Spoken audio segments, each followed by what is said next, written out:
necessarily reflect or represent those of the owners, management, or advertisers of Pacific Telestations Inc. This message has been brought to you by the stations of KUAM. You're watching Buzz with Jess Lujan. Good evening, Guam. I'm Jess Lujan. Welcome to this edition of The Buzz. So glad tonight to have two of Guam's strongest women, and I mean that literally because they were the crafters of the bill that the people of Guam had voted on and passed with a great margin, actually, is Proposal 14A, and have the author and co-author of Bill 215, right? 215. Bill 215, Senator Tina Munya Barnes. Hafa Day, Senator Lujan. Thank you for having us. And Senator Arlene Yamashita. First of all, I want to say congratulations. Thank you. I hope you will come back. And thank you. Thank you, thank you, thank you. So, Proposal 14A passed. And boy, I watched, because I'm a great supporter of it, proponent of Bill 215. And we watched the up and downs, the high-fiving, we accomplished this, we got over this hurdle, in and out of court, and things of that nature, but we are here today, and it is what it is. So please tell us again, the genesis of this whole thing. Well, I'd be remiss if I didn't start out to say I want to thank my co-sponsor for the legislation, Senator Arlene Yamashita, who literally stuck with me through thick and thin and help me facilitate and shepherd this, not just with our colleagues, but within the community. I also want to take the time to thank the Conception family, to Kin and Rose Conception and the wife of Casey, Emily, and to Kin's daughters. Thank you, and Dunkel and Asituas Masi, for literally stepping up to the plate and sharing your life experiences with what happened to your loved one, and knowing that you wanted to bring the awareness and the education of what an alternative plan that could help with pain management, help others who are suffering from debilitating health issues. And I think that was the biggest gift that they could have given back to the people of Guam, is to share their story. Now, one of the things, Senators, is the criticism that you've gotten, not a widespread, but some criticism in the sense of supposedly using Savage K's name on the bill, saying you're ruining his good name. He's a musician. You shouldn't be using his name and all that. And this was an election ploy to use a musician's name to be able to do this. Please, let me. I mean, I know it's ridiculous because I know him as well, you know, and I know it's ridiculous, but I'm sure you've heard that as well, because we've read that and we've heard it as well. You know what, that really hurts, because we did have the opportunity to speak to him. He did literally take the time to ask the people of Guam to do their homework, to read about the uses of medical cannabis and one of our other local plants called Laguna, soursop, and how it was able to prolong his life for an additional 2 years almost, and to be with his family, to be able to play and write songs, and to even play basketball when they told him, you have, what, not even a year to live. So, ouch. Well, and so then, you know, Senator, so then along this journey, we've met a lot of really incredible families. And in particular, one of the latest families we've had the honor of being with are the Terlahis. Sure. And so, you know, Dylan and Judy are in Colorado, and Actually, John they're in California now. Okay, so they California. Well, okay. the latest that happened is because Charlotte's Web now, because the THC factors are real, you know, real low to nil, right? They can ship between states. Okay. So that enables them. But it just because they can ship between states doesn't mean they can ship it to Guam. Right. Yeah. So we're still in it. Yeah. Right. So at least they're staying with family now. Yeah. But you know, back to the whole ploy part of it, there was no ploy. The whole issue was, how do we help our families deal with pain, or how do we help them die with dignity on Guam, surrounded by family and friends, and you know, the veterans, the older people, the young people, right?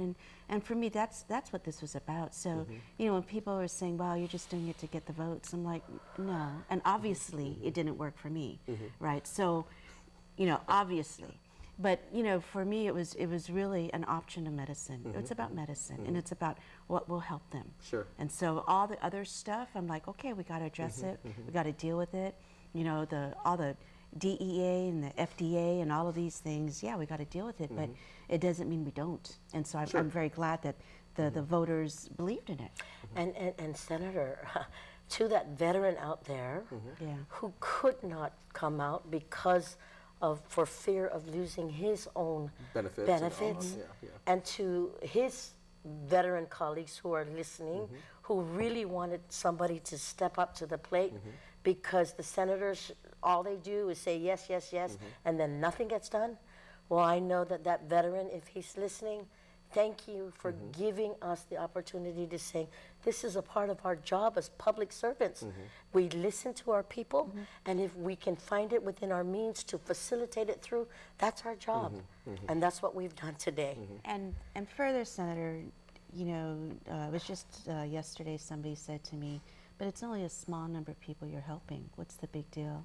And for me, well, to this small number, it is a big deal. It is a big deal. It's a very big deal. And again, you know, I mean, I had witnessed, and unfortunately at the time when my mom and dad was dying, I didn't know that this could alleviate. Otherwise, I would be the first one to go out there to try to find something to alleviate. And we know, we have all witnessed people who are, I mean, amongst here, who are dying and in pain.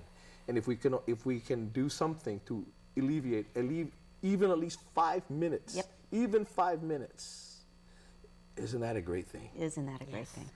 You know, absolutely. And you know, and I hope the people who are saying that, I hope that they never get into situations that we've had. I hope and pray, because I mean, your world just stops.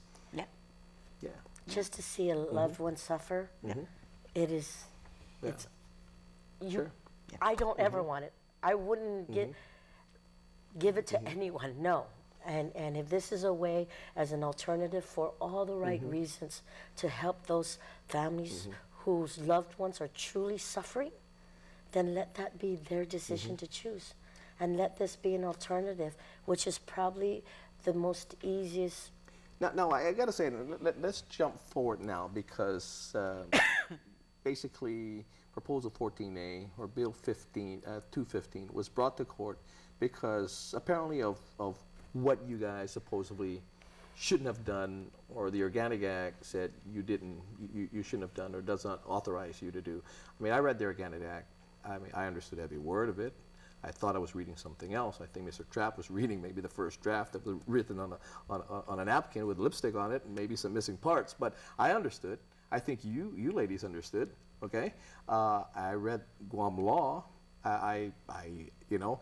And Julian Uglin, who's barely out of law school, just because, I mean, kicked Howard's behind in the courts. And so, how did you feel in regards to that? Because you guys, I mean, one accusation after another, you guys went through this. It's about preserving the integrity of the legislative body and what the people of Guam voted us to do. And if there is an issue of great importance that the membership that the August body wants to give to the people, then we are within that jurisdiction as prescribed by statute. And what we did was we followed it to the T. And that's why I had no reservations with my colleague to saying we have to be able to protect the integrity of the legislature, not just on this issue, because it wasn't the merit of Bill 215. It was the legislative process and what our responsibilities are imposed on us, but more importantly, what we can and cannot do. Cannot do, yeah. And it Yes. allows you, I mean, people say, well, you So should an have answer and- was given back to us by not one, but three justices that And- said and I we are think- within our I duties. think, you know, because it first started off as a resolution, then it would bill form, and I'm sure your first, I mean, you know, plan A would have been, let's do this on the floor. Let's vote it. Okay. Definitely. You already knew you didn't have the votes on the floor, so you said, let's find an alternative. We don't want to kill this. We don't want this bill to die. Let's keep it alive. So you chose this process. So the Organic Act and Guam law allows you to go through this process. You know, and I always say, okay, they were chicken to decide this. Well, the local law, Organic Act, allows you to be chicken and to give it to the people to decide. Well, a couple of us weren't chicken. No, of Yeah. course, of And course. so, and a couple of us said, well, if this door isn't going to work, then we'll go to another door. And we went through that door. And we never stopped. And we never stopped. Yeah. Yeah. And we're going to take a quick break, and you know, my good friend, former leader, says, "Hey, Jess, there is more than one way to skin a cat. To skin a cat." We'll be right back.